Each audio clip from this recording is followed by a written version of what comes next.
فرمایا اے یحییٰ ہماری کتاب کو مضبوطی سے تھامے رہو،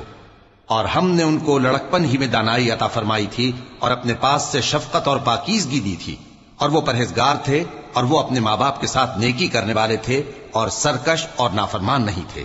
اور جس دن وہ پیدا ہوئے اور جس دن وفات پائیں گے اور جس دن زندہ کر کے اٹھائے جائیں گے ان پر سلام ہے۔ اور کتاب یعنی قرآن میں مریم کا بھی تذکرہ کرو، جب وہ اپنے لوگوں سے الگ ہو کر مکان کے مشرقی حصے میں چلی گئیں، پھر انہوں نے ان کی طرف سے پردہ کر لیا، تو ہم نے ان کی طرف اپنا فرشتہ بھیجا، سو وہ ان کے سامنے ایک خوبصورت مرد کی صورت میں آیا۔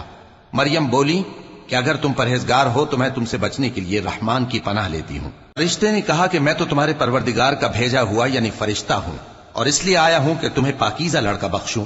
مریم نے کہا کہ میرے ہاں لڑکا کیوں کر ہوگا جبکہ مجھے کسی مرد نے بطور شوہر چھوا تک نہیں اور میں بدکار بھی نہیں ہوں۔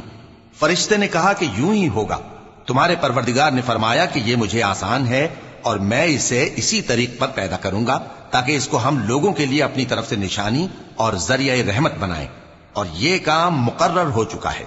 چنانچہ وہ اس بچے کے ساتھ حاملہ ہو گئیں اور اسے لے کر ایک دور جگہ چلی گئیں۔ پھر درد ذہ ان کو کھجور کے تنے کی طرف لے آیا، کہنے لگی کہ کاش میں اس سے پہلے مر چکتی اور بھولی بسری ہو گئی ہوتی۔ تب ان کے ٹیلے کے نیچے کی جانب سے فرشتے نے ان کو آواز دی کہ غمناک نہ ہو، تمہارے پروردگار نے تمہارے نیچے ایک چشمہ پیدا کر دیا ہے، اور کھجور کے تنے کو پکڑ کر اپنی طرف ہلاؤ، وہ تم پر تازہ عمدہ کھجوریں گرائے گا، تو کھاؤ اور پیو اور آنکھیں ٹھنڈی کرو۔ اگر تم کسی آدمی کو دیکھو تو کہنا کہ میں نے اللہ کے لیے روزے کی منت مانی، تو آج میں کسی آدمی سے ہرگز کلام نہیں کروں گی۔